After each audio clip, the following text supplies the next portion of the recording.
Hello and welcome to the Bituation Room podcast live stream. I am your host, Francesca Fiorentini. I'm so happy to have you here.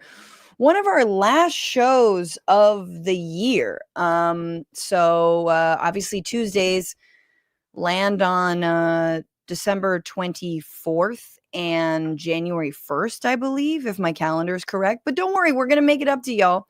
And December 31st, unless you guys want a New Year's Eve show. But until then, you stuck with this show. I'm so happy to have y'all here live. I'm happy to have you all in the future. I'm happy to have your comments, your conjectures, your stars, your love, your clicks, your shares. We've got a great show.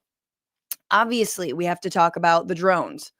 I don't think the right is totally wrong on this one. I'm going to give them this win, okay? And hopefully they'll spare me in the coming gulags.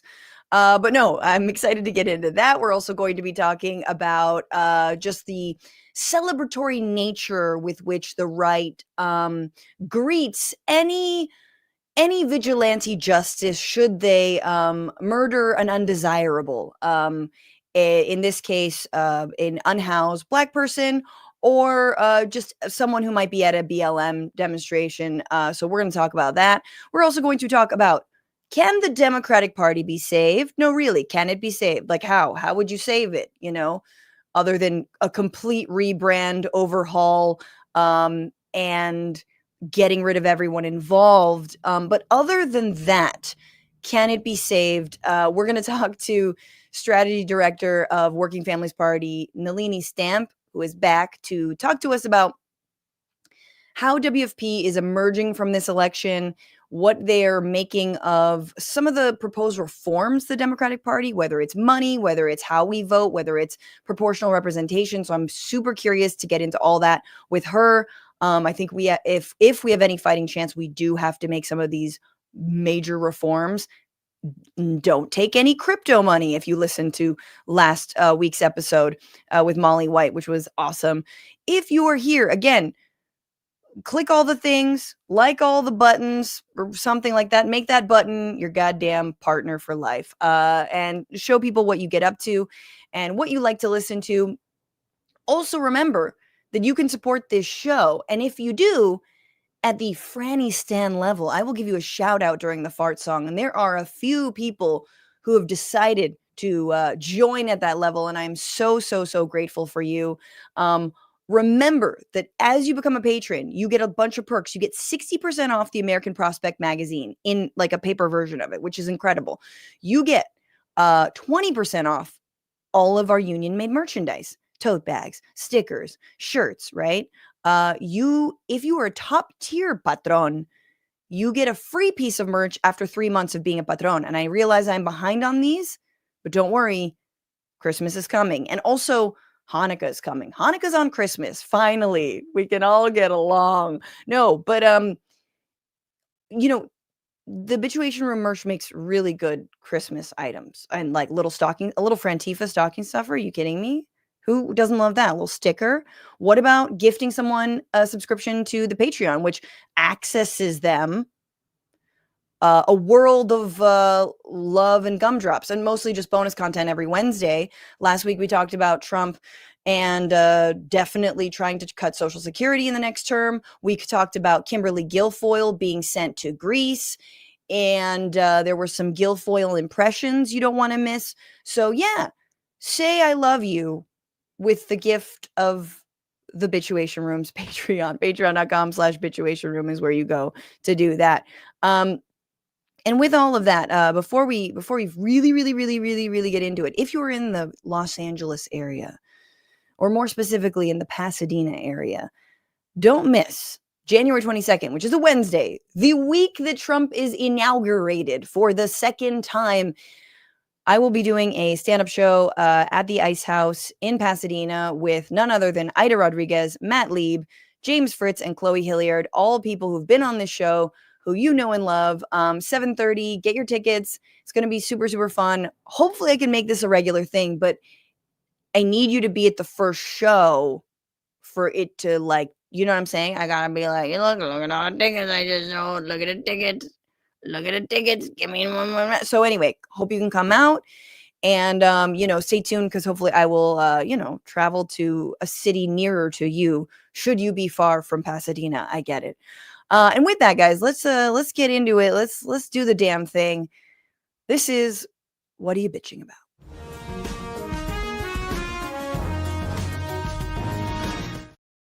So it's been a few weeks, months maybe, since we've really talked about this, but I think it's important to just mention that the genocide continues in Gaza. And I am bitching about it's a fun confluence whenever it's that time of the month for me and I decide to watch, just a little bit more of the destruction that's been happening in Gaza and how every last person who is there is being targeted by Israel. And this week I realized, you know what, there's nobody left in Gaza except for heroes and children. That's it. It's just heroes, journalists, medics, people who are like, I cannot leave. I want to document. I want to help. And like children. That's it. That's all that's left. Heroes and children. And so this week, Israel killed a couple heroes, namely Khalid Naban, who was a grandfather who about a year ago lost, not about a year ago, did November 23rd of 2023, lost his two grandchildren. They were both murdered, and he went viral as he held the lifeless body of his 3-year-old granddaughter, whose name was Reem, and he called her the soul of my soul. And since then, he dedicated himself to helping the children of Gaza who were surviving this genocide take their minds off of it, whether it was getting them toys, whether it was making kites for them, whether it was distracting them from the realities of what they were living through. And on Monday, Israel killed him. He was in a residential building in the Nuseirat refugee camp, and he was killed along with another family. Also, a child was killed with him. And, there's no more words. There's no more words. And you think that just because it's fallen from the headlines, or that you're not paying attention to it, or the people that you know are telling you to normalize it, or you haven't heard a word out of, X, Y, or Z, like, it still goes on. And every single day there's a strike in Gaza City, killed 10, a strike in Beit Lahia that killed 15, on and on and on and on. Heroes and children, heroes and children. That's the only people that are being targeted at this point, because it's the only people who are left. There's whispers of maybe there's a ceasefire on the horizon. I honestly don't even know what that would look like. I mean, a ceasefire truly just looks like what Israel wants, which is a full leveling of all of Gaza. Maybe the people, again, as we've seen, who are allowed to survive will be marched into camps, or maybe they will be marched into, maybe they can work. Maybe their labor can be extracted for, Israel's economic rebuilding after all of this. But of course, I'm sure that will also fall to the US taxpayer. One of the other people who was killed this week was the last bone surgeon in Gaza. So as people suffer injuries related to losing limbs or, yes, broken bones, his name was Dr. Saeed Juday. He was on his way to the Al-Auda hospital and he was targeted and killed. So they know exactly who they're killing. There aren't very many people left, although there are still thousands and thousands of people left. But I am bitching about how we normalize this and how much heartbreak we are meant to suffer alone. I mean, that no one is speaking to this. No one is speaking to it. I mean, outside of Rashida Tlaib, maybe. Um, I like to imagine that in a future Trump administration, when the annexation of the West Bank is attempted, that, libs who wanted us to hold our tongues during this genocide might say something about it because the orange man is back in power and suddenly they found their moral bearings. But it's too late for Gaza, right? I think it's too late for Gaza. And I mean, I don't know. I think that there's been nothing more demobilizing for the anti-genocide movement also than the Democratic Party, let's be real. It could have been a massive moment of mobilization, but it wasn't. And I am someone who obviously believes that, we had a better chance under Kamala Harris, but there's no short way to say it was a massive demobilizing impact on the anti-genocide movement. And I think under Trump, people rightfully are probably scared to protest. I don't think we should be. I think we all have to really be brave in these moments. But it's amazing that, of course, of all the demonstrators, of all the dissidents, of all the people that MAGA wants to target, it's people who talk about Palestine as number one. And the Democrats have basically paved a path to allow them to do it. And you see that in these BS anti-Semitism bills, tracking people and organizations and professors and nonprofits, the rescinding of any, the bill to rescind any 501c3 status if someone allies himself with a so-called terrorist, and we all know who that's going to be. So anyway, I'm just holding the Naban family in my heart. I'm holding his daughter Reem in my heart. I'm not going to cry because it's been 4 times now in the last 24 hours for me.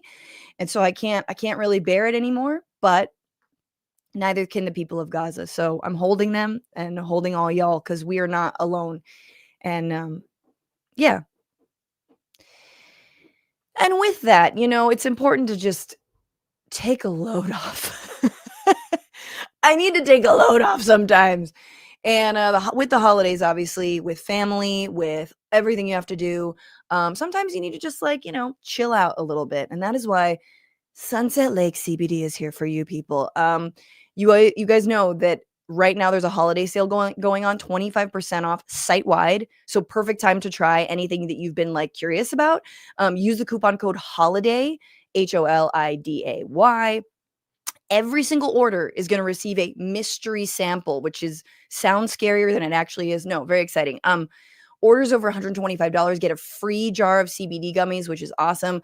I got to say, I've been really loving they have their new sleep gummy. And I realized I kept on saying it was it was CBD and CBN.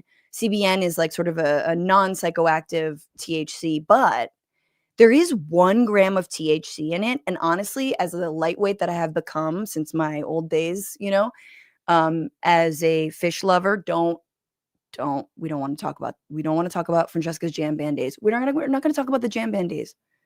You have to become a patron and I'll tell you about my jam band days. No, but that 1 milligram of THC is actually lovely at bedtime. Lovely, people. It turns your brain to where it needs to go, which is dreaming and not thinking about impending doom. So sunsetlakecbd.com, coupon code HOLIDAY for 25% off. And I hope you enjoy it as much as I do. Get some, speaking of, God, there's a whole, this is your whole lineup. You know what I'm saying? Get your some for your friends and family. I've been giving them to my parents and stuff. I have a lot of parents, by the way. I've got step parents and everything. So I've been giving them to them just hey, get them hooked. I always feel like when you want to deal drugs, you deal them to your immediate family first. And then I'm kidding. No, I'm kidding. CBD is not a drug, but it is lovely. Okay. With that, let me bring in for the rest of the show, now that I've ping-ponged emotionally on you. He is a writer. He's a stand-up comedian. You've seen him on Conan or Killing It on Peacock. He's also the creator of Comedy Central's Roast Battle. No big deal. Please welcome Rell Battle. Yeah, I don't know what I get myself into. Just walked into the lion's den of emotions. No, I love it. I love it. It's honesty. It's authenticity. I love it. Rell, you have one of the coolest names I think we've all heard. Thank you. And so welcome. Shout out to the slave owners. Shout out to the antebellum South. Shout out Massive Battle of Rocky Mount, North Carolina. Transatlantic slave trade in this. Boo, boo, boo. I'm going.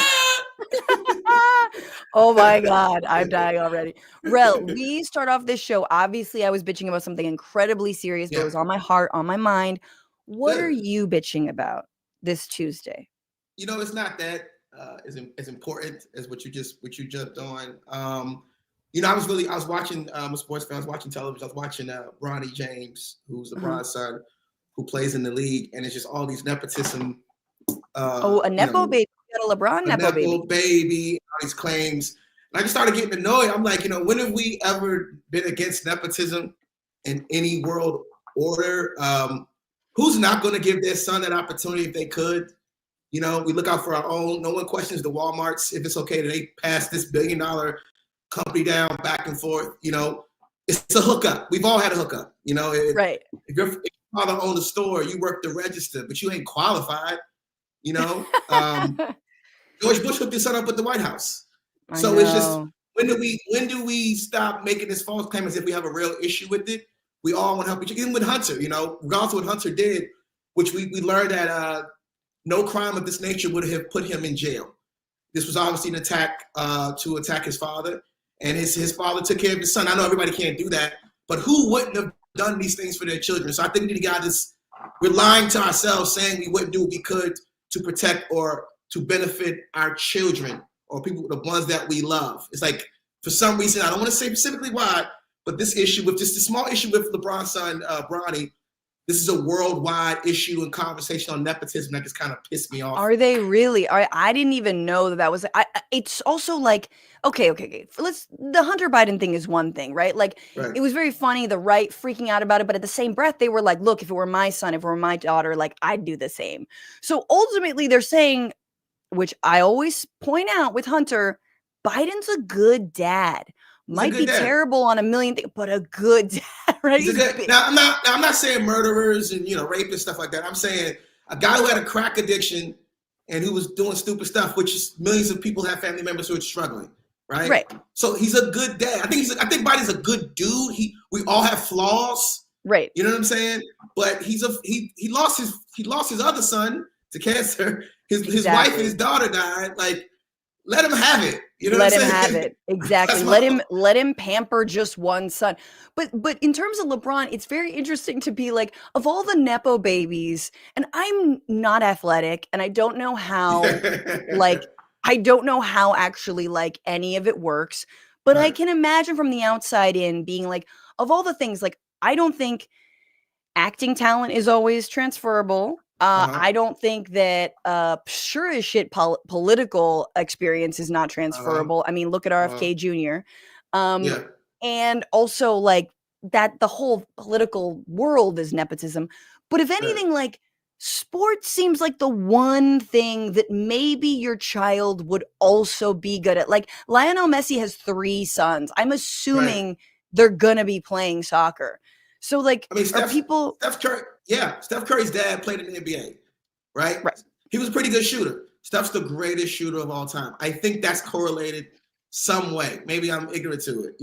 Your father can't make your shots for you. Game. So people are like, nah, Bronny is getting a leg in or a shoe up, leg up, shoe. A leg up. But people act as if this is what, 400 players in the NBA? Like, you know, he's probably better than number 400 or 399. You know, Giannis Antetokounmpo. I don't know if you know him. He plays for the Bucks. He had 2 brothers in the league at the same time. You know, so this has become like a cultural conversation. I'm I'm not okay with when it comes to Bronny James. You know. Well, also, like, I feel like people hate LeBron. Also, LeBron dared to like speak out. I think it was around Black Lives Matter, around other issues, around Trump stuff. So, you know, and the sports world is like, it's very cool so long as you're an athlete that doesn't say shit about anything real that's happening. As long as you stick to the game, as often white supremacists say. Who's the most beloved basketball player of all time? I wouldn't know. I mean, yeah, Michael Jordan. Never, ever spoke on politics. Of course. No, well, he's also kind of a piece of shit, isn't he? But that's my point. He has no real enemies in the fan base. Never touched that line. Of course. Right. So they're projecting LeBron's hate onto his son. Could be, yeah. Right. Meanwhile, Caitlin Clark won't be the white female victim of the WNBA that every right winger wants her to be. Oh, they're going to go after her. They're going to go after her next year. It's crazy. Do you think they're going to turn her? You think first of all, if her game falls off, I don't know if that's even possible. Again, I feel like I'm like, don't you just get better? But if she doesn't get better and like the grift is there to be like, oh, but you're like the like lone white woman, you know, or like one of the few white women in this league of Black women and they're coming for you. I don't see her character as that weak though. No, Caitlin's actually been speaking up on her position, her role, how a lot of Black women have been ignored and how she's getting a lot of attention because of the work that was put in by Black women before her. And because of that, because of acknowledging that simple position she's in, the privilege she has, which get your money, girl, make millions and hundreds of millions of dollars. But for her acknowledging that is going to be enough for the right wingers to go crazy and call her a race traitor or whatever else they're going to call her. So I think they're going to come after her next year. Yeah, you know. It's amazing. That's amazing. Yeah, no, it's disgusting. They will. Oh yeah. They're definitely they're gonna turn on her because they're like, oh, you won't be our little princess. We're gonna turn on you. Yeah. You're not gonna hold us down like we held you down. We're gonna turn on you. Right. She this whole time she's been like, I do not want you holding me down. It makes it worse on like when I have to play. Yeah. That you're holding me up as some Aryan princess like you did Taylor Swift. Anyway. This girl was saying the right things though. What? She's been saying the right things, though. Exactly. And it drives them nuts. That's the only thing. They can't stand it. She's like, you know, we have to support Black women. What? No, we want you. That's it. The WNBA didn't exist until you showed up. Exactly. You were the Marshall Mathers of basketball. All right. So, Rell, since Trump was reelected, there's too much bad news about him. So I boil it down into a new segment I call Orange Man Bad. So here we go.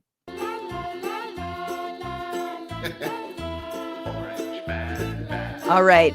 ABC News has paid Trump $15 million to settle a defamation lawsuit over George Stephanopoulos, referring to Trump's assault of E. Jean Carroll, one he was found guilty of, as rape, when the correct legal term was sexual abuse, which just proves that the media is absolutely cooked in 2025.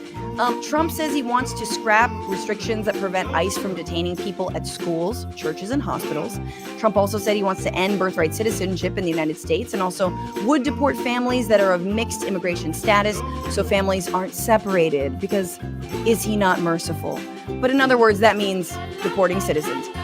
Trump's HHS pick RFK Jr.'s lawyer has lobbied the FDA in the past to get rid of the polio vaccine, which honestly, I'm kind of for, because polio almost got Mitch McConnell. So I feel like maybe we take that gamble. And finally, Trump is suing the pollster Ann Seltzer for not predicting his win.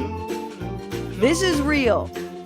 So, Rell, I don't know if you were following, but Ann Seltzer had this like outlier poll which was like, no, Kamala's gonna win. There's a bunch of women who were coming out to vote. You didn't see it coming. And every poll was going in the opposite direction. And now Trump wants to sue her. It's like, you already won. Right.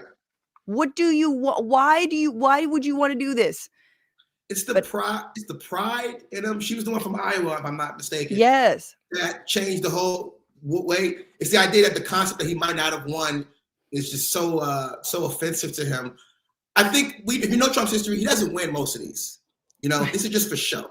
The ABC one was surprised, but it's like on the technicality of a word, found liable for sexual assault, not actual rape, which only rich people would actually sue for. Sexual abuse. Sexual abuse. Abuse. Sexual abuse. Yeah, liable for. Right. So he's probably not going to win. It's just to show the red meat still has to be fed to make them think that they were right on every level. With the election, you just gotta have to say that. He knows he's not going to win. He's not going to win most of these things. You can't. This Constitution of birthright citizenship is already set in stone to a certain extent. He knows he's not going to win, but I gotta pretend that I have a shot at being a hero for his group. But it's wild that then you have ABC who's like, oh, okay, well here's $15 million. I guess, maybe apparently they had a strong case, but I guess they didn't want to go into a new Trump era on a bad foot. That's the scariest thing, Francesca. It's like the coddling of media when it comes to Morning Joe. They go down there, they kiss the ring. ABC. It's almost like, well, the election's over. We're just going to be a fascist. We're just going to fall right into fascism now. We lost. It's like they're almost accepting that this fight can't continue.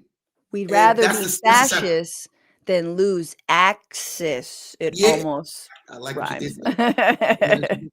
And that, to me, nothing was scary until that moment. I was like, wow, we're just accepting this is the world as it is.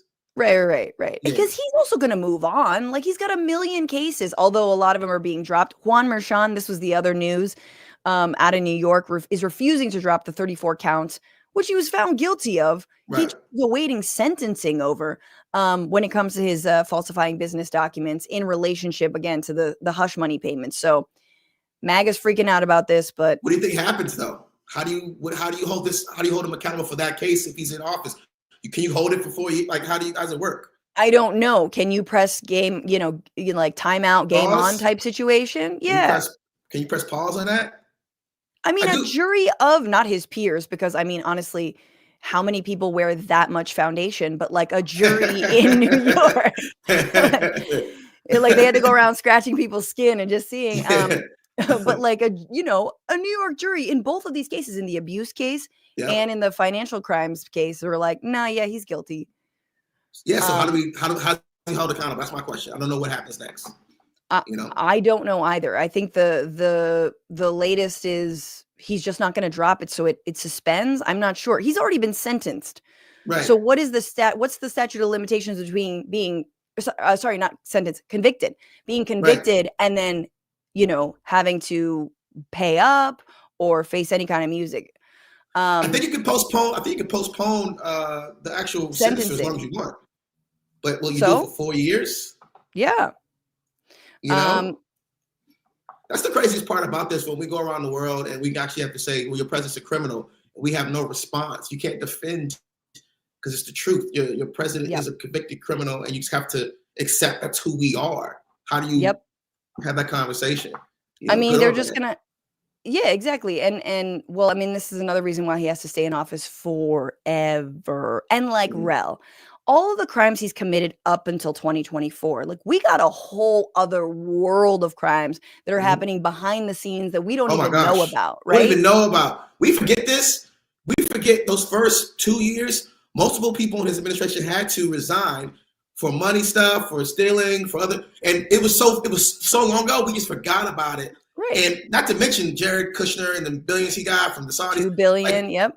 These things are never going to be seen and talked about because it's so much. He flooded the zone, and I can't lie, he did a good job at it. He flooded the zone so well, we forget about the other stuff he should be going to jail for. Right. That's a really interesting point that you just made, because a lot of people are like, well, he's not effective enough to be evil, right? This is sort of the counter argument against everything. But it's like, to your point, you don't really have to be effective. You just do a lot of bad shit or just straight up crimes, but you do a lot of them, and everyone's like, I don't even. Let's just kiss the ring and call it a day. Yeah, we forget how much crazy stuff Kanye has said, because he says so much to the point where you go, he's a regular guy. Right. You kind of go, he's a normal guy, and then when you have people normalizing him when he's running for office, then it goes, okay, he can't be that bad. I'm so surprised at how much people just don't even realize how much stuff went on. Yep. January 6th is the big stuff. Right. Little stuff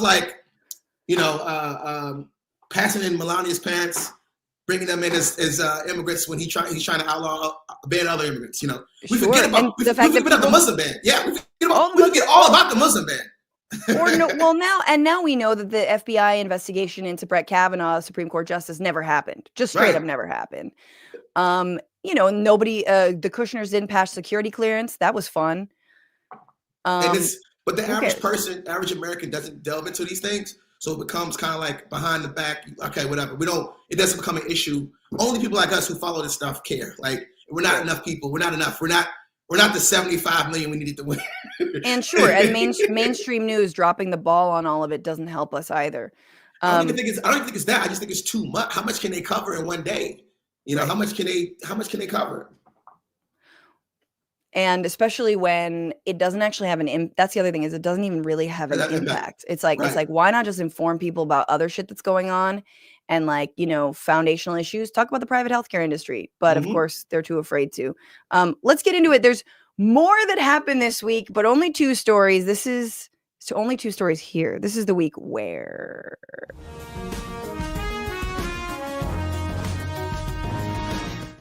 this was the week where the new Chinese spy balloon conspiracy has dropped. Although that was a Chinese spy balloon, and we shot that out of the sky. It was very exciting.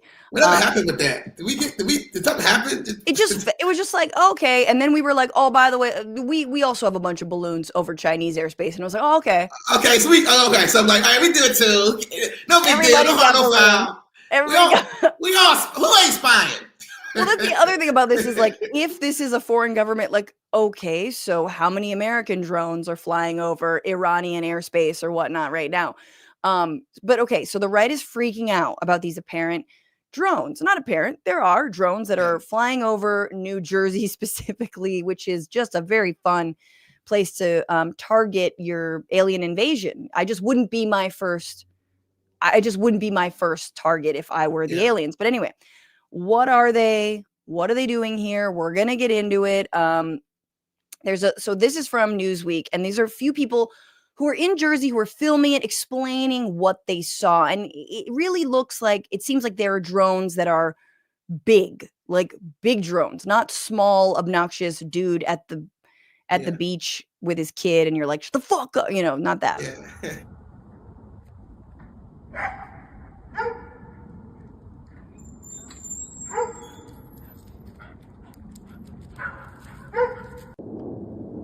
Basically, what I've seen regarding the drones is more so just when you're driving around at night and you see the blinking lights up in the sky. And when I was driving home from a friend's house, I saw one that looked about the size of a car that was just hovering over Flanders Valley golf course. It was a circular object that had lights all around it, almost like the classic UFO that you would see online. So I've seen them over my house just about every single night for the past 2.5 weeks. At first, they were more sporadic. I would see 1 to 2, sometimes 3 of them. And now we're seeing anywhere between 6 to 8 in a single sighting. Okay, 6 to 8 in a single sighting. Yeah. They seem big. Now, of course, the deep state has an answer. They're like, nothing to see here. So this is from a bunch of institutions together. Sorry, it's the this is from the DOD, but it's basically like the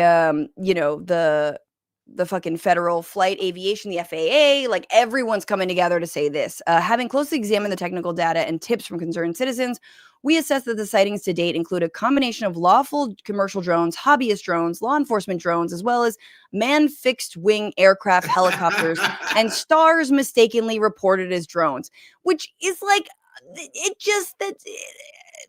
anyway. So again, it's a joint statement from, as I was scrambling, DHS, Federal Bureau of Investigation, FBI, and the FAA and the DOD. So all of the deep state that is saying that just happens to be all of these commercial drones, hobbyist drones, law enforcement drones, and manned fixed wing aircraft. Now, they also say there's no risk. We've not identified anything anomalous. Don't assess the activity to date to present any national security or great public safety risk over the civilian airspace in New Jersey or other states in the Northeast.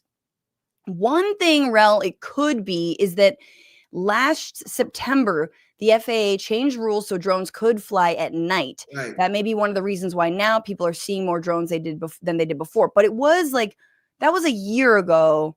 Yeah.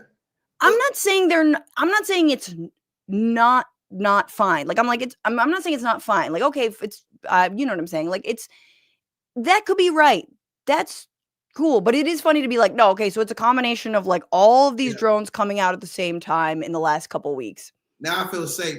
I'm not gonna lie. For this one, it's like, it's only New Jersey. So if you know, like this is a Jersey thing that happened. If it was a foreign adversary though, like, I don't know if New Jersey would be the target. Like, what are they exactly going to spy on? A chicken cutlet recipe? Like, there's nothing in Jersey to really come after that we know of. Exactly. So I'm not. This is what scared me though. I was watching Pete Buttigieg, and they asked him on the Breakfast Club. They said, "What are these drones in Jersey?" He goes, "I don't know." Like, if like the Secretary of Transportation. Usually Pete Buttigieg, he's probably the best communicator the Democrats have. And he was like, and I don't even know. He's like, look, we kind of took off since November, since the election. We're not really there anymore. We're calling out on Fridays. The fact that Mayor Pete doesn't know, that might be an issue for me.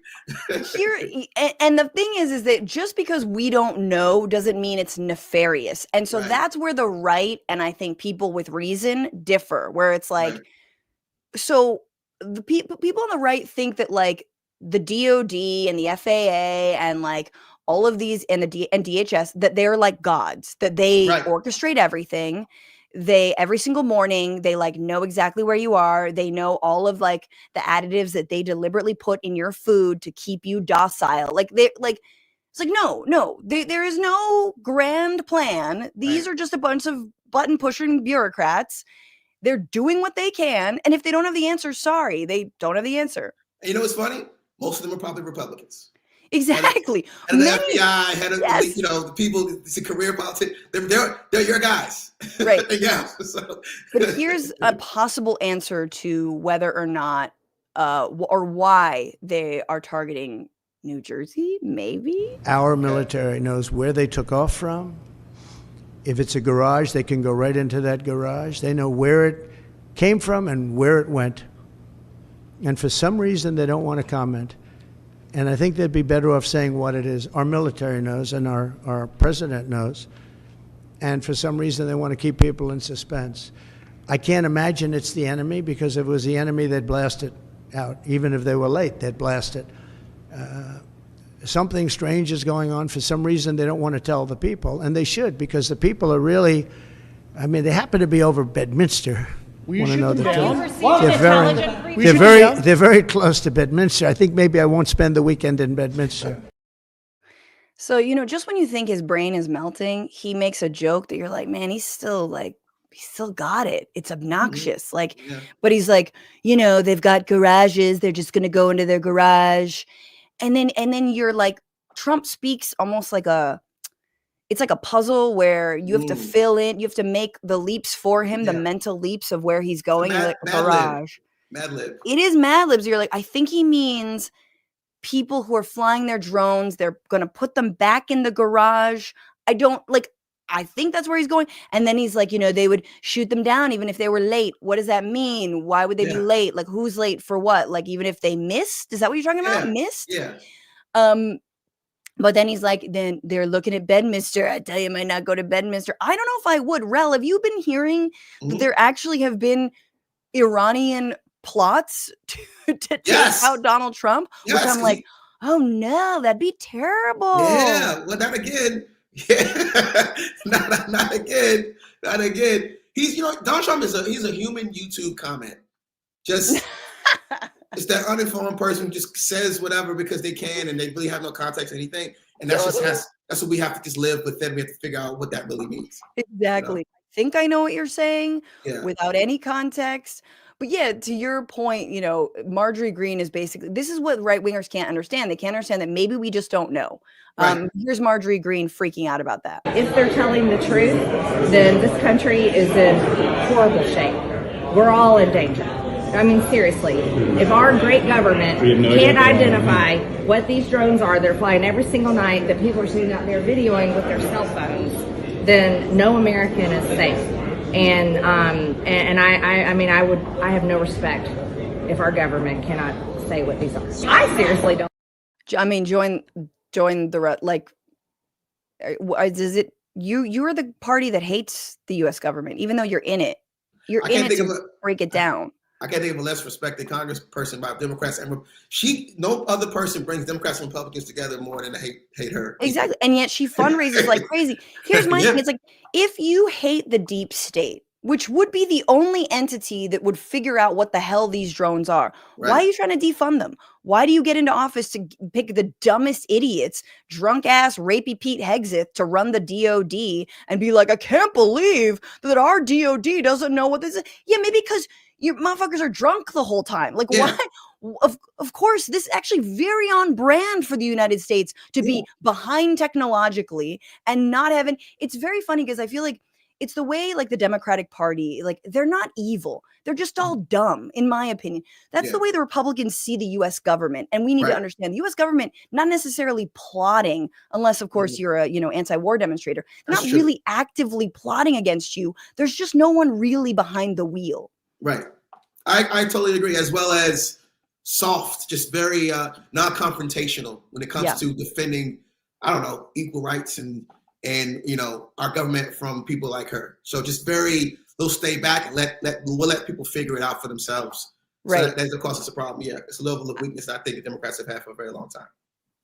100%. I mean, I have to just play this last clip because it's just too funny. We don't have to watch all of it, but this is Representative. Let me get his name right.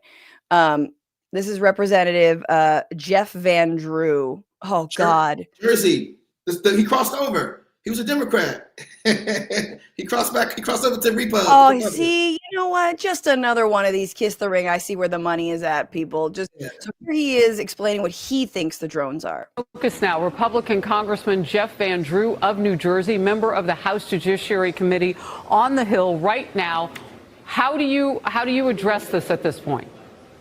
Well, here's the real deal, Harris. I'm also on the Transportation Committee, on the Aviation Subcommittee, and I've gotten to know people. And from very high sources, very qualified sources, very responsible sources, I'm going to tell you the real deal. Iran launched a mothership probably about a month ago that contains these drones. That mothership is off, I'm going to tell you the deal. It's off the east coast of the United States of America. They've launched drones, is everything that we can see or hear. Okay, so I'm sorry. Iran launched a mothership. Rell. Yeah. Where is this mothership, according to this man's warped? Is this do you imagine this to be in the sky or in the sea? I imagine it to be in his head. That's what I think. I think that's where it's at. This clearly didn't happen. But look at it. It's Jeff Van Drew. So he's gonna say exactly. If he became a Republican, he became a Republican to say this kind of shit. Exactly, and people take these people seriously. That's the scary part. Oh my God! If you're on Fox News and a commentator says Iran launched a mothership, right, it's over. And to me, no, of course. And to me, it was and yeah. Oh my God, yeah. It gets even crazier, but it gets crazier because State Senator Doug Mastriano, as we all know and love, my favorite. He had kind of even the craziest. Hang on, let me pull this up because I wanted people to see it close up. He tweeted something that I think is truly unprecedented in terms of just the dumbest fucking guys. Like, this is the dumbest fucking guy exhibit. Yeah. So Doug Mastriano tweets, "It's inconceivable that the federal government has no answers nor has taken any action to get to the bottom of the unidentified drones. The fecklessness of this administration was on display. Blah, blah, blah, blah, blah. I don't care. And he's tweeting clearly someone made a meme that says, breaking news, crash drone in Ocean Beach, retrieved from water and taken to undisclosed location for further investigation. And it is a TIE fighter from Star Wars. Right. Being hauled on just the back of a truck, wide load TIE fighter, just a fucking Star Wars prop. He didn't know he was on set for a movie. He was driving down the highway. We have 4 years of this shit. This is, I mean, right. I mean, Doug Mastriano he's beginning his political career. He's got more to go. Oh my God. I can't wait. I can't wait till the next day comes out. He's going to see Jesus come back. Looks like an actor from TV. He's horrible. No. And like, okay, so readers are adding context, people, just in case you thought that X was like completely dead. There's fact check. And even the Elon Musk twerps are saying that this photo is a replica of a Star Wars prop. This is just a TIE fighter. Jesus. Amazing. Good stuff. Good stuff. He's responsible for people's lives. Yes, he is. People voted for that guy. People voted for that dude. Proudly. No, Rell. That was a tweet from over 24 hours ago. That's when still up. Fact check. Still up. Probably fact check. But he refuses to take it down because he can't be wrong. Exactly. Because they've learned. Republicans have learned. The last thing you do is admit anything. 100%. Why? Lie, get away with it. Our president did it. Yeah. That's how you win. That is exactly how you win. All right. One more story. Because, of course, this is insane. Over the weekend, Donald Trump and President-elect J.D. Vance invited vigilante murderer Daniel Penny, who killed Jordan Neely in a subway in New York last year and was just acquitted of negligent homicide. And so, hey, he's off. So why not invite him to the annual Army and Navy football game in Maryland? And I honestly felt physically ill seeing these photos. So it's a photo of them in the box, and there they are. And Daniel Penny's between fucking Trump and JD Vance. Then in the box, you see Elon and Tulsi and everyone else who, I mean, just the word, like, they don't even know how to talk to one another. Can you imagine how boring these conversations would be? 100%. I don't understand this. If you look at Kyle Rittenhouse, it didn't end well for him. He can't go places. He can't get a job. He couldn't go to school. I don't know how as a regular person associating yourself with that circle is going to help you when you leave. They're going to not care about you in 2 weeks. And then what do you do? I don't know how this helps you. I think the biggest issue, I don't know. What do I know? I lost. So. No. I mean, what's interesting is I was looking into it. Daniel Penny's like, I don't want to be any kind of figurehead. I don't want to be a martyr, whatever. And he's like, okay, but you just accepted this invite to go meet with, Trump and JD Vance and Jeanine Pirro of Fox News fame, another, perpetual drunk, was a legal advisor to Penny's case. And this was a fun detail we didn't talk about, but that Jordan Neely, the case for Daniel Penny to get off was Jordan Neely having sickle cell and being just having this disease, you know what I mean? Mm-hmm. And it's like, what the fuck? How is that relevant for anything? What does that do with anything? Yeah. It doesn't. It is simply a way to blame people for their own, just like it was like, well, George Floyd had COVID or something, right? Or George Floyd was on drugs. It's just lie. It's lies, and also using people's own medical history against them to say that they deserved to be killed. Well, the sickle cell was like, no, you don't get it, guys. He's black with the sickle cell. Exactly. To make sure they do. This wasn't a regular guy. This was a black. He was so black, he had sickle cell anemia. So we gotta let him off. Exactly. No. And so again, so if once you're accepting Jeanine Pirro's legal support and advice, then to me, you're already putting yourself in the crosshairs of that. You are. And look, if Chauvin had gotten off, they would have paraded him around too. 100%. And it's just so sick. It's so sick because you look at the other Rell. Can you imagine if any Democrat were to go visit Luigi Mangione in prison or work on his camp, or any let's say Rachel Maddow goes, I mean, she's not a legal scholar, but you know what I mean? Let's say she goes to advise him about Ari Melber goes and advises Ari Melber goes to support Luigi's case. It's over, and it wouldn't even be the right that would hang him out to dry. Obviously, it would just be centrist. Listen, if Chauvin would have got off, Francesca, they would have put a mural in Minneapolis on the wall. Yes. In the hood. Yes. He's our hero. I think the difference is, the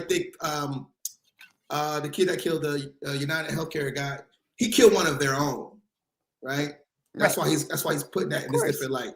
He killed one of their friends, the guy in their text thread. You know what I mean? He didn't kill a guy who also had mental issues on the train, or who Black Lives Matter protesters that Rittenhouse killed. He killed one of their boys. So no, and it's like we're supposed to like walk back like comparisons to Hitler. No, man, they are Nazis. No. They want to be Nazis, and this is Representative-elect Brandon Gill, and here he is speaking at a New York City Young Republicans dinner, and he's speaking about Jordan Neely and Daniel Penny.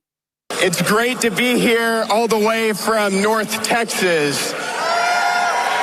There we go, in the home in New York of the great patriot Daniel Penny. I don't know about y'all, but I think we need a lot more Daniel Pennies in this country, because we have far too many Jordan Neelys. Yeah.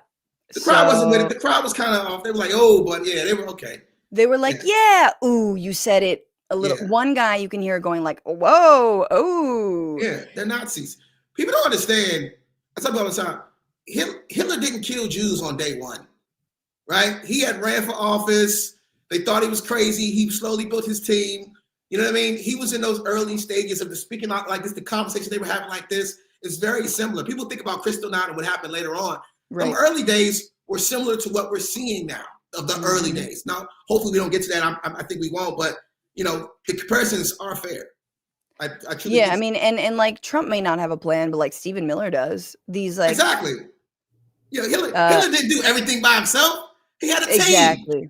Exactly. He did have a team. This is a lot of stolen valor for Hitler. He had speech writers. He was, you know what I mean? He did. He had like the crooked media guys, the Pod Save America of Hitler's speeches. Yeah. And his fellow Germans sat and watched a lot of it happen because it wasn't affecting them. Yep. We can kind of see, let's not go too far. Rell, we're going to leave it there with you. And I want to ask, do you have anything to plug coming up? How can people see you?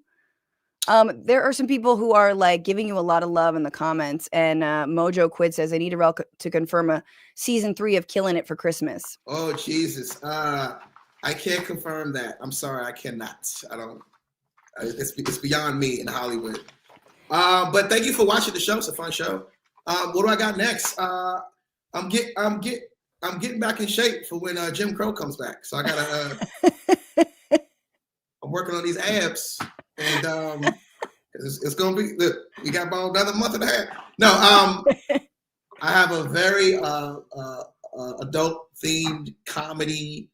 R-rated comedy, old school comedy show, movie in theaters right now called The Gutter with Miss Susan Sarandon and Shamik Moore and Yasser Lester and Isaiah Lester. It's pretty funny. You can check it out. It's on all the the Apples and all the Googles and stuff, Google Play. So it's a fun little film of comedy.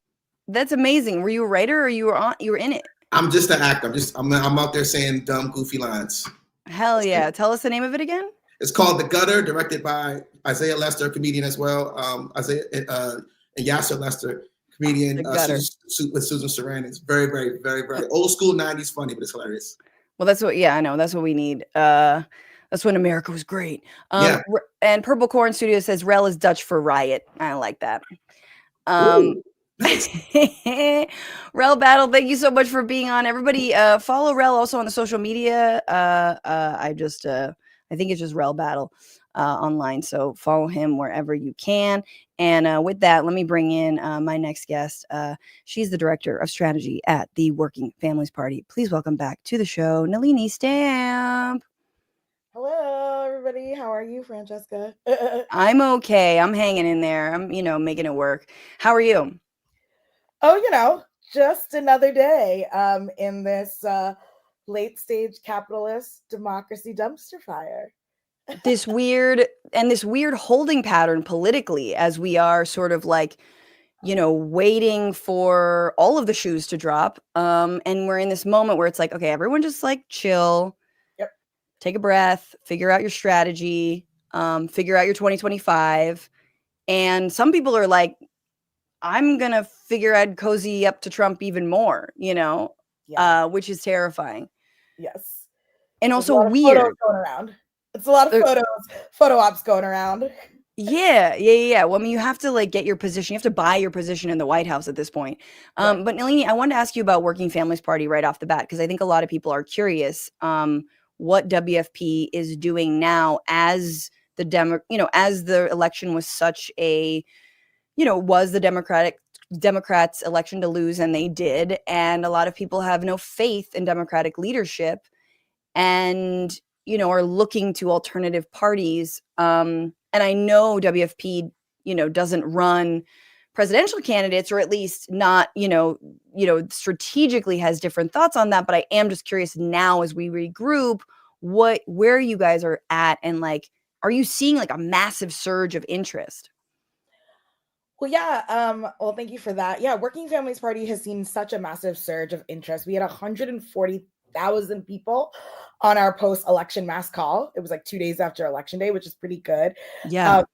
Even though it may not be, visible on the streets, people are organizing and planning. I think actually, a lot of folks have been like, oh, are we going to have a resistance 2.0? I think it's actually good that people are kind of making sober assessments, thinking about what our strengths and opportunities are, because it was the Democrats to lose. And also, like, progressives, leftists, like, we have a role to play in what and reflection time of what we've been doing good, and then what we've not been doing so good too, right? It's not like we're all perfect here under the sun, right? And so I think it's been really interesting, the amount of people who've been calling me saying, I do want an actual real political home.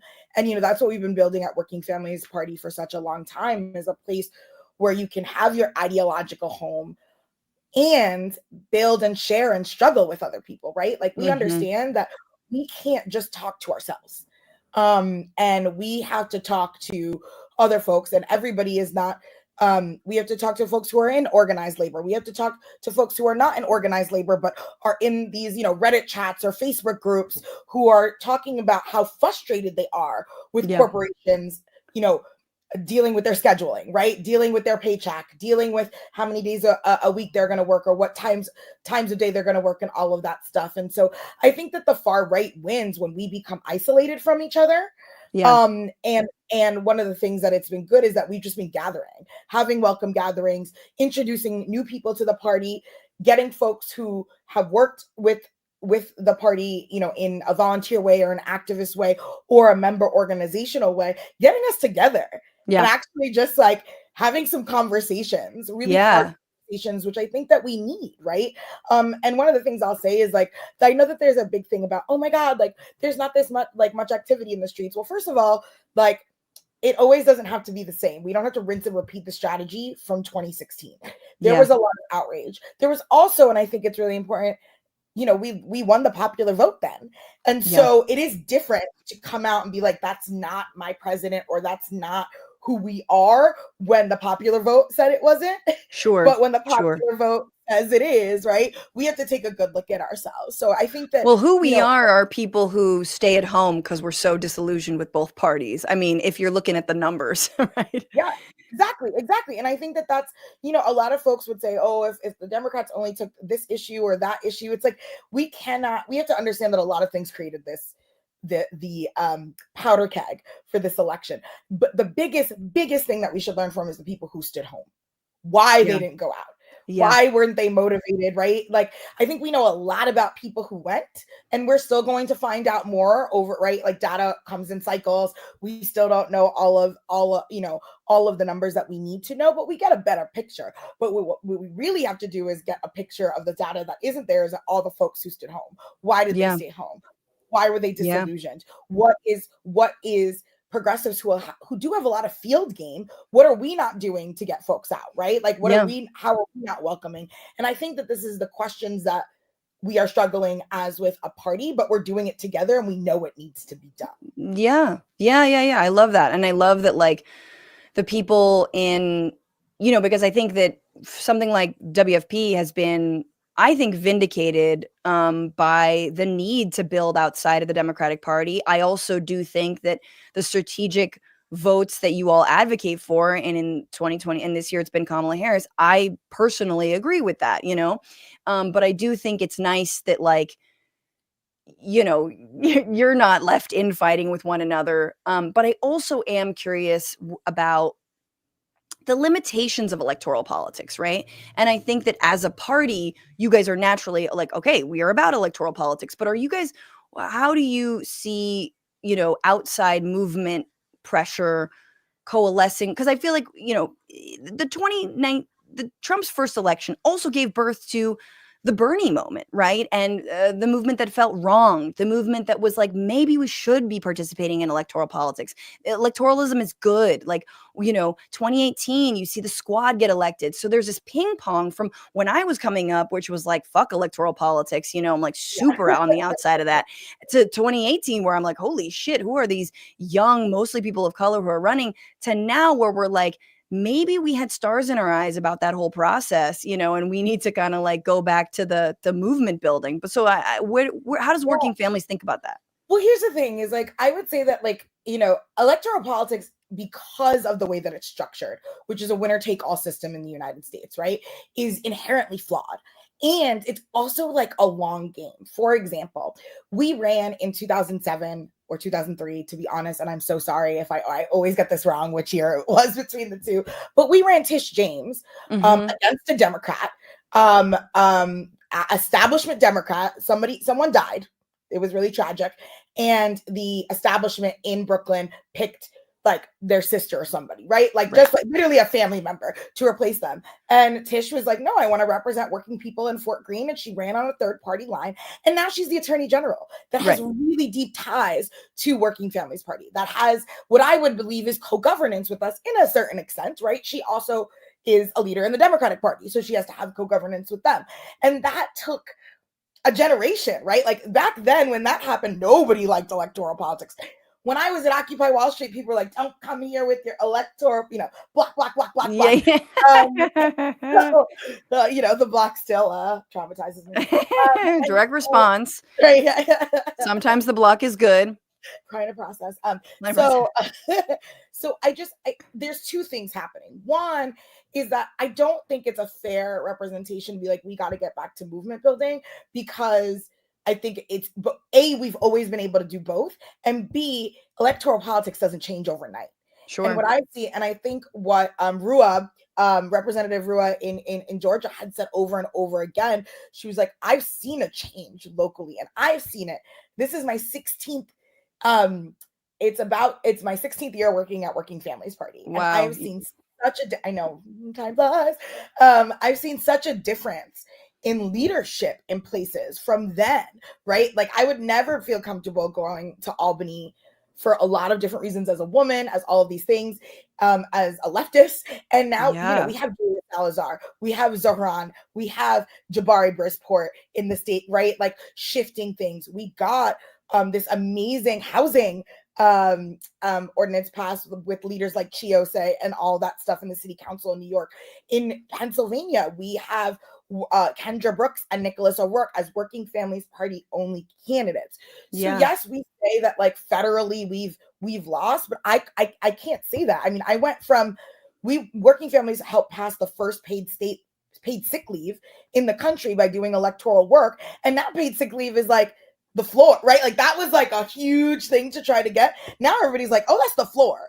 And so I think that we can't, yes, it is upsetting to continually look at the top of the ticket and to look at national politics and be like, what the hell is going on here?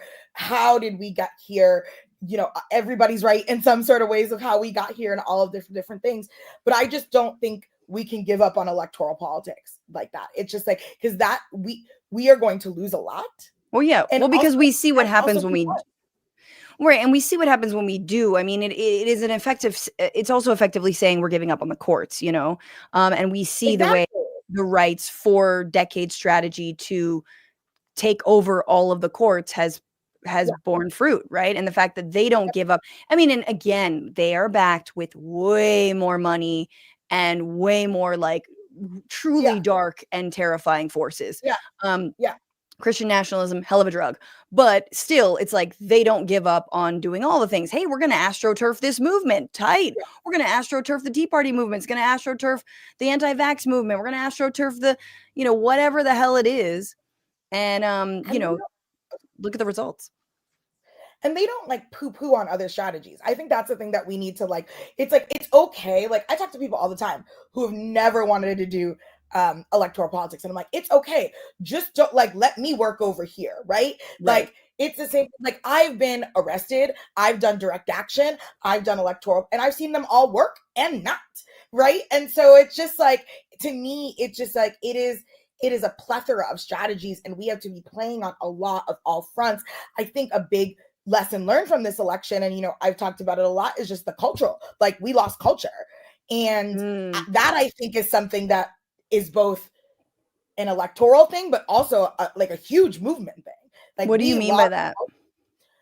I mean that I remember in 2011, in 2012, and like movement was sexy. It was you didn't have to be an Easterism. I felt like there were no barriers to it. I mean, there were barriers once I got to Occupy Wall Street and things that I didn't want to, but to get there, like, to like be on board with the message, there wasn't a lot of kind of like, no's and corners. And there also was despite people even at Occupy, but there were many moments that were big cultural like moments in these movements. And you look back at ACT UP, right?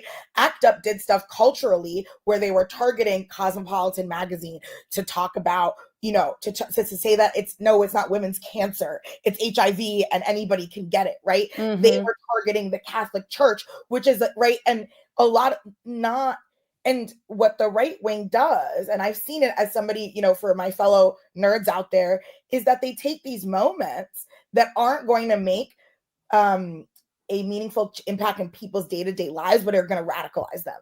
Like they're doing it right now with The Witcher 4. Like The Witcher 4, Ciri is now the protagonist of The Witcher, and they're saying it's woke. Meanwhile, Ciri has been a character in The Witcher since the beginning, right? They continue to be like, oh, like, I don't, Disney just pulled out of a transgender character in one of their Pixar shows. And so like we are so policy and getting the policies right and getting so many of the stuff right that we've lost the hipness. Like people think we're boring.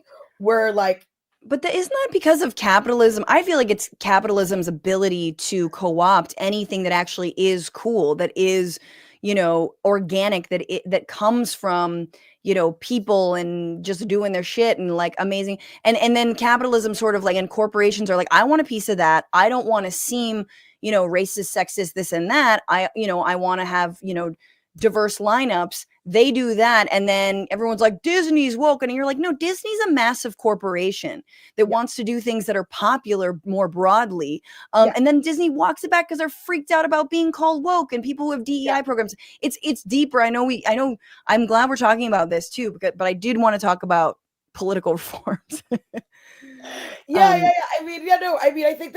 I think there is a part of it is capitalism, but there also is a crisis of organizing and movement. I think that and the pandemic hasn't helped us, right? Like I think that there are a lot of times where we don't we think about, we've organized traditionally in workplaces and neighborhoods in movement, right? Like that is, or in college campuses, right? When more and more people are remotely working, when more and more people are not in their neighborhoods because they can't stay in their neighborhoods because they can't afford their neighborhoods, or people are just like, I don't know my neighbors, so I'm going to be reclusive. Like that is a crisis of organizing that we have not faced. And to me, I think that the patriot movement as large has actually tapped into that in a good way. Like the people who are on TikTok having conversations post-election saying, why did you vote that way were mostly MAGA folks. And they weren't assholes about it. They were inviting. I was on a bunch of just lives with them being like, hey, what's up? I'm Nelini. I'm this. And like that was organizing to me. They were trying to build they were like, come on in, he's president now. And that was a shock to me, but also just like a crisis of it. But it also goes to the political factors that we are in today. Like people, I don't think people are just, it isn't just this. There is a left-right thing, I think, on a lot of things with race and gender and all of these things. But I think there is a big working class consciousness moment that people think that both political parties aren't going to satisfy their needs, and it's going to take an outsider. Right. And we've been through this. It's been since 2016 and Dukes of Bread on YouTube. They're flying drones around to distract the peasants from the CEO killing. To your point about working class consciousness and solidarity, and then getting distracted by some other random shit. I don't disagree. No, but I did want to talk to you about, in terms of reforms, right? One of the things that I think we're all obviously coming up against, and we have been coming up against this, is it's not just about the parties, not just about leadership. It's about how we vote. It's about electoral politics in this country more broadly. And, this woman is not, Representative Marie Gluesenkamp Perez is not a progressive, but she is floating the establishment of a select committee on electoral reform that could include things like, I'm going to bring up the bill here, adopting multi-member congressional districts with proportional representation, adjusting the number of members of the House of Representatives, adopting alternative methods of voting such as ranked choice voting, cumulative voting, as well as changes to ballot design such as fusion voting, which parties may nominate candidates also nominated by another party. Holding out open and nonpartisan primaries, and establishing independent congressional redistricting commissions, all of which sound amazing. But whether or not this could pass, of course, in this Congress, it's very tough. But can you explain some of these reforms she's putting forward? Like, you were sort of putting up, excited deuces around with which one? Fusion, because that's how we exist in New York. Fusion voting, right? So explain that. Yeah, so fusion voting is how we, I was doing this for those of you who didn't see. Okay, Fusion voting is how the Working Families Party is an actual political party in New York and Connecticut and Oregon. You can have a candidate appear on multiple ballot lines. Their total, that's whatever their total is, accumulative across ballot lines, that is their win number. Or if they, that is their, you vote along the party line. But you can vote along the party line. So for instance, this year, about, I think 327,000 people in the state of New York voted for Kamala on our ballot line, on the Working Families ballot line. We're row D in New York. And so Fusion allows people to still actually vote their values, right? Say these are the issues I'm voting for. I'm going to vote it on this one. And a lot of that, where it really, really, really works on these congressional districts where we are the margin of victory, or state Senate districts where their margin of victory is 5 to 3,000. If you have 3,000 people voting on a ballot line, that is Working Families Party. And that is what it allows us to pressure ththese elected officials. What does it translate to? Does it translate to any funding, representation, anything? So no, not in it, because it's a state by state law. If it's federal, Fusion used to be legal everywhere, but you still had to go each different states have their different how to get. Just remember, we don't live in a single state election laws like we live in. There's 50 plus election laws. Each area is totally different, which is why we need to reform our system, because it shouldn't be this many differences when you move from one state to another. But what allows you with fusion voting, it does allow you, and I think with some of these things, it allows you, we are able to spend our own resources. You know how there's for folks out there, there's a minimum for, spending, and it's really, really small on Congress. So it's $5,000, and you're then fighting super PACs and big lobby groups that are throwing in hundreds of millions of dollars. We're able to spend money when we are fusion voting.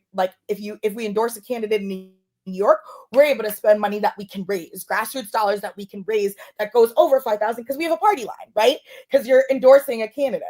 And so I think, and another one that I am, and some person you've had on here before, Waleed Shahid, wrote a big article about this, around the Fair Representation Act, which is what some of these policies are from, but it's proportional representation.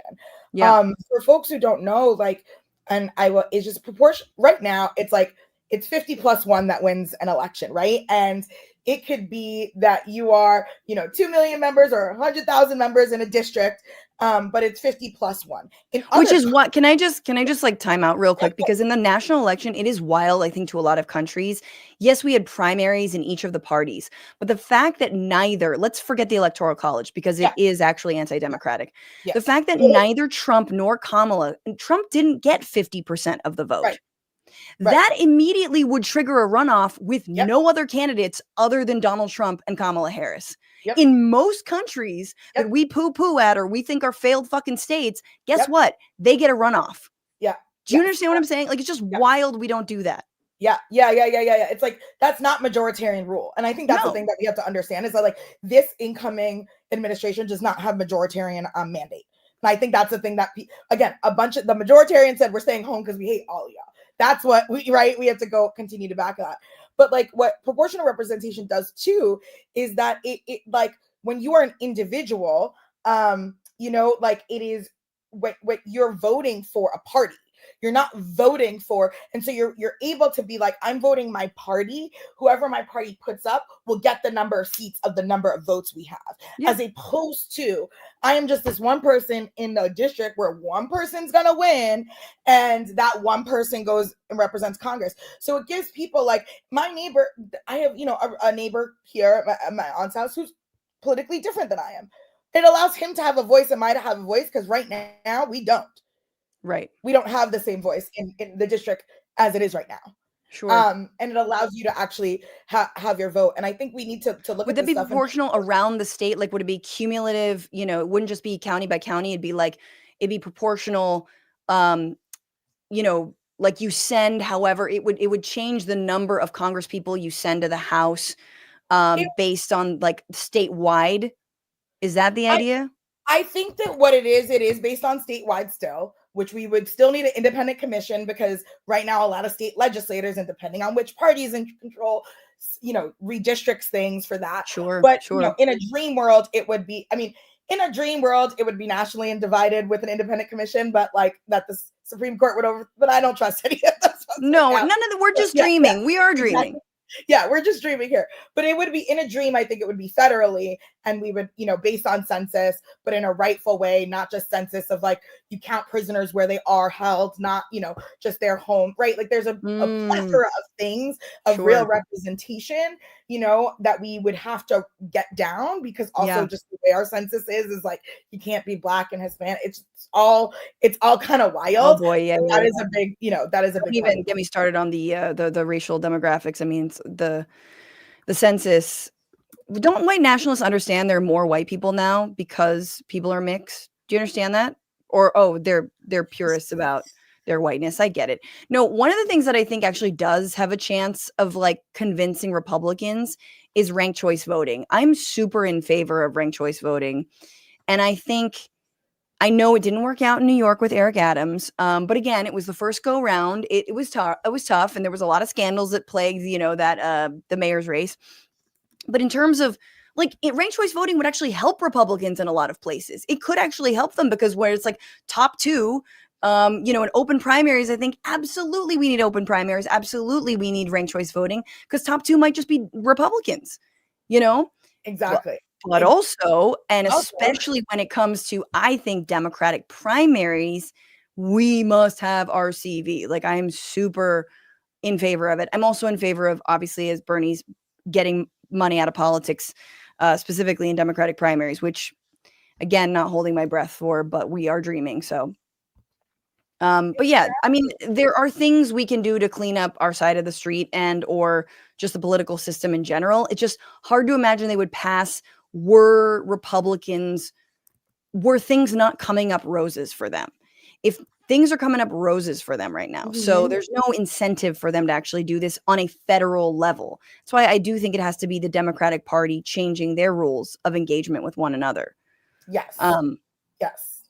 But anyway, I do want to ask you about, because two things just happened recently on terms of important positions. One was that Greg Casar is now head of the Congressional Progressive Caucus, which I think is huge. Greg Casar is of Texas. Correct me if I'm wrong. I think he's of Texas, and he's a Working Families Party candidate. I mean, he ran in part. Y'all supported him, or he didn't run on the Working Families Party? We don't have a line in Texas, but You know, he's from Austin, born and raised, and we've organized a lot with him over the years, and definitely seen someone who is in co-governance. He was on the Austin City Council member, you know, for 7 years, and he increased like affordable housing in Austin. He's been a champion of working people. And the thing that I really love about him is that he has been, in my mind, one of the leaders in talking about immigration in a way that I feel like Democrats are scared of, the left is scared of, everyone is scared of, and actually just rooting it back to the corporate power. And I just think that like it is great to see him as a leader in the Congressional Progressive Caucus, because I'm just tired of us not having an answer on immigration. And we're like, we can't talk about it, or we can't, you know. It's always Democrats from, or, you know, progressives or whomever from Texas that actually, or from border states that do it the best. I actually think Beto O'Rourke was really good on it. We know that, you know, Joaquin Castro also, and Julian Castro, very good in talking about the border. Or you're making a face. What's going on? Do you have to bounce? No, I have a package downstairs, but I will go ahead. Oh no, this is important. Okay, but before you grab it, can you just give us thoughts quickly on AOC being iced out of the Oversight Committee position? And yes, package is important. Jerry, good old Jerry, 74-year-old Jerry Connolly, you know, he deserved a chance. I mean, this is like a really good example of like when the Democrats are not learning the lessons of this election in the last 6 years, 8 years, right? This is an opportunity to instill someone who has been so good and has been, honestly, and I will just say, like, there's a lot of hate on the left, and it's actually really good when both centrists and I think some leftists hate you. It's like you're actually building power in a particular way that is trying to be unifying. And I think that the way that I think that a lot of choices that AOC has made this year has been pretty stellar, and has talked like is really trying to build a bench and really trying to grow the strengths of the youth movement and the folks who got folks elected in 2018. And I think it was a really missed opportunity. It's a big missed opportunity. This isn't even about Greg, right? It's just in general about the way in which Democrats want to continue to operate versus what they see their future is. Yeah. Nelini, thank you so much for being on. Go do what you need to do. I appreciate you. And I have a million other questions, but I don't want to keep you. Come back very, very soon. Thank you so much. Right. I love Nelini's perspective on this. And again, just to finish off the AOC thoughts, you know, this is the problem with only looking at AOC through a, why aren't you doing enough? Like, why are you not even better or more combative? Or why don't you come in swinging even harder? Is because at the end of the day, some crotchety ass bitch like, you know, Nancy Pelosi, some centrist ass MFer is going to literally lobby against you, even though you've been, and this is your third term, going to lobby against you internally to make sure you are sidelined. Now, that doesn't mean you capitulate. It doesn't mean you know, say, oh, okay, Nancy, I'm going to play by your rules. I'm just trying to name that, like, don't mistake the fact that the Democrats will cut off their nose to spite their face. Completely ice out the best chance and hope they have at remaining relevant. And by making sure that AOC stays out of any decision-making roles or powerful roles, or like can use her very real influence in a real way. And so again, it's like, it is a dance, it is push and pull. And I do think it requires people on the outside. It does require organizations. It does require movements to give those on the inside the wind at their back, the political will. I mean, you see the ways that, you know, you might be shit posting about, you know, Brian Thompson being murdered. You might be thirsting over Luigi Mangione. And a couple weeks later, you got Elizabeth Warren saying, quote, you can only push people so far. You've got Senator Chris Murphy saying, we need to overhaul the private healthcare system, right? Like, you have people on the inside feeling that it's safer. I mean, and again, how long have we deserved and needed single payer healthcare in this country? Oh my God. But you see what I'm saying? It's like, politically, it is safer to come out because of all the shit that we've been talking, because of all the stuff, because of the culture, you know? So because of your Luigi memes, I'm not even joking here. I do think that helps run cover for, like, look, there's some real anger and some real political will here. And there are people who will go to bat for you if you go to bat for them. And on this case, for universal health care. And maybe the last thing that I'm bitching about, I mean, it's just so funny. And a little bit of inside baseball for my life is that, you know, back in 2019, when I had my special on MSNBC all about healthcare in the United States, because it's NBC, they really wanted to get someone from the healthcare industry to talk to us. And to, you know, when I interviewed Bernie Sanders, I had to ask him, hey, what do you say to people who like their health insurance, right? What about the healthcare workers? These were all questions that, you know, MSNBC producers had me ask him, because it's like, well, what about all the bureaucrats and the paper pushers who will be out of a job if there's only single payer healthcare? Well, first of all, and Bernie gave a great answer. He's like, you realize that if there is government run healthcare, it will need an infrastructure. And that infrastructure could absolutely come from some of the pre-existing, you know, people, the professionals who are in this industry. They just won't be denying claims. They'll be accepting them. They just won't have to go home and, like, you know, take the mirrors down in their bathrooms and shit like that. Because they can, you know, be proud to, like, kiss their children in every night. But you think anyone from the healthcare industry talked to me? Of course they didn't. What did they do? They write op-eds. And over the weekend, the New York Times published an op-ed from United Healthcare CEO, or big CEO, just the bigger guy, the United Healthcare Group CEO, who was like, we know we need to change. We know we can do better. And I mean, there was a lot of, like, Brian Thompson was a wonderful guy. He was family, this and that. But it was a lot of, like, we see you. It was very like Succession, we here for you, right?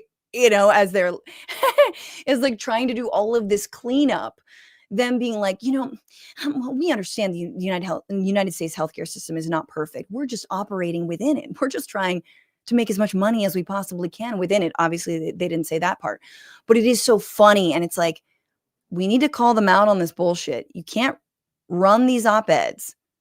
As the New York Times, you have to say, no. You can't have access to my op-ed page. You can sit down with one of our journalists and have an interview. You can have a back and forth, but they won't ever do that. They won't. Notice how we haven't seen this. It's been, what, 3 weeks now? We have not seen a United Healthcare executive go on air with any major news outlet. That's not for lack of trying. It's for a reason. They do not want to have to answer the question about claim denial. They do not want to have to answer the question about the healthcare system overall. They do not want to say how much money they spend in stock buybacks. They don't want to say how much money they spend in lobbying. And they don't want to say how much money they make in a year, right? Because they know how awful it looks. And they know that you and I are struggling. So just, it's really important also, like, if we can't lobby them, you can sure as shit lobby the New York Times. You don't get to fucking run this op-ed.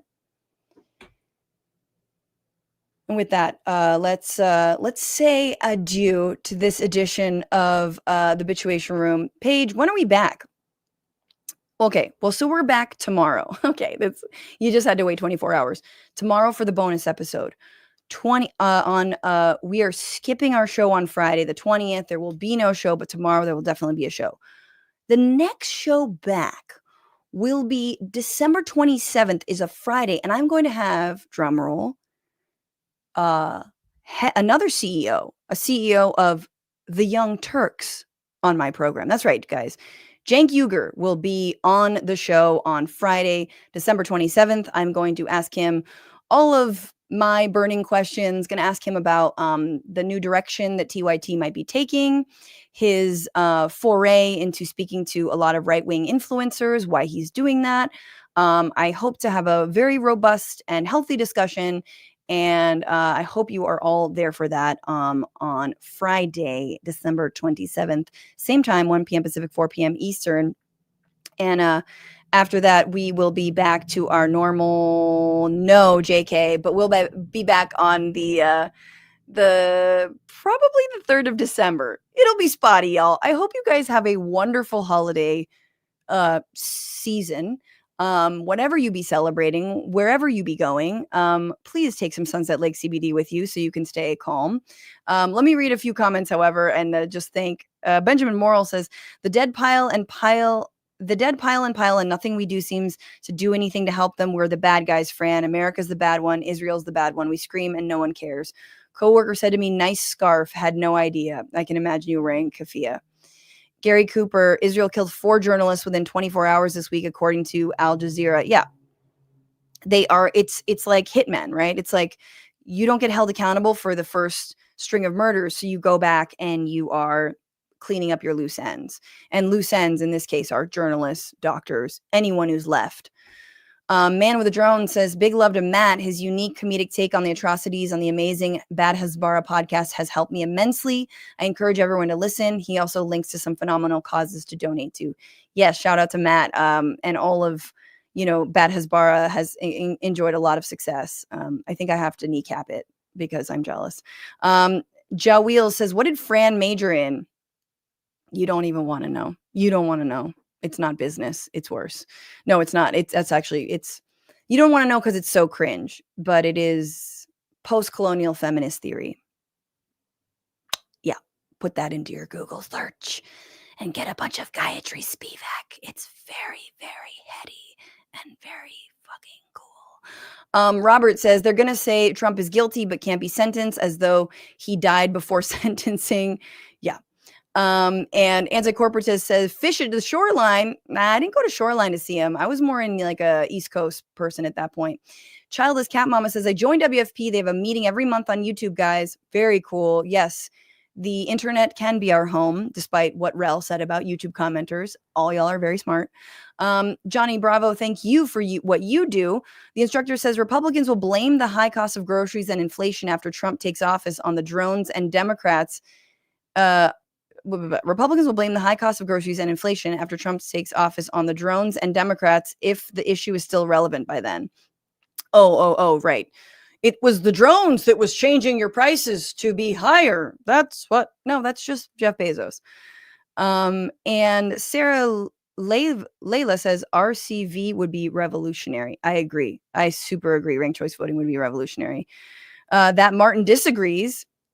Ranked choice voting is the worst thing ever. Just allows 2 parties to load the ballot and screw independent candidates.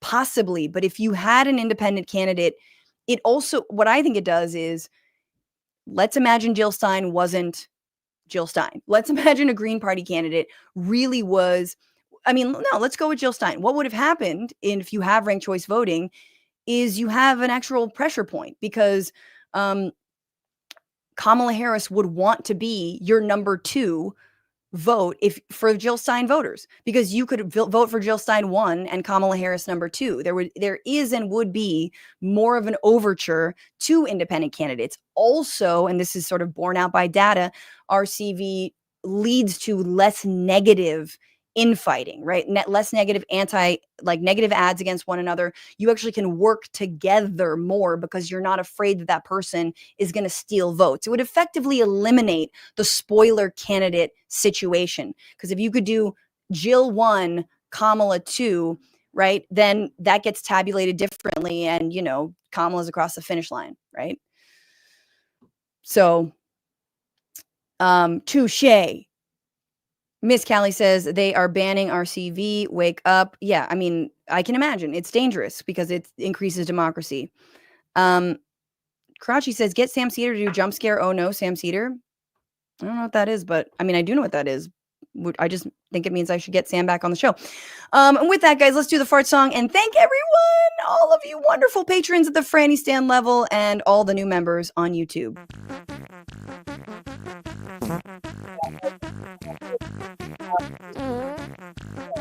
Patrons. Healthier System, thank you. Darren, thank you. Robert Abrams, thank you. Stuck in the Middle, you're awesome. Mike Lamont, love you.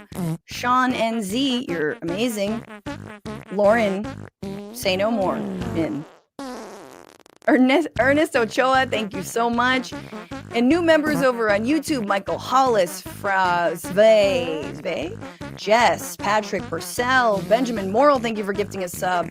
J. Denny, 1979able, Aussie Budgie, Smuggler. Oh God, that's a beautiful mouthful. And the instructor, thank you for giving out 5 subs. You're wonderful. Over on Twitch, because yes, we stream on Twitch. Font Status subscribed. Thank you so much. Mike Boy for Mayor subscribed again, 16 months strong. Canceling Culture also subscribed. Welcome. Miss Perry, thanks for the bits. Anonymous Gifter, thanks for giving out a sub. Thank you, Fitsitch, for giving out a sub. Stu Viking President also subscribed. Bienvenidos. You are wonderful. And thank you all for being here. Thank you for supporting the show. Thanks to Paige Omek, to Maximilian Inhofe, to Andy Vasoyan. I'm going to try to see if what I can do. Big thank you to the whole Frantifa, the entire big community of the Bituation Room. You guys are amazing. You helped get over 100,000 subs on YouTube.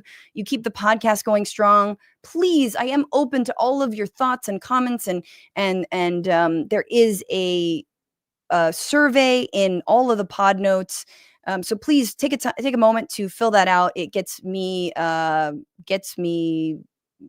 It doesn't get me anything. It just makes me more aware of what you want, what you need, what the listeners and the viewers are thinking and feeling. And also, again, Patreon is where you go. We've got some good chats going on there. Patreon.com/Bituation Room. All right, guys, fight the power. Fuck the patriarchy. Free Palestine. Happy holidays. Don't just bitch about it, guys. In 2025, we are being about it. Bye-bye.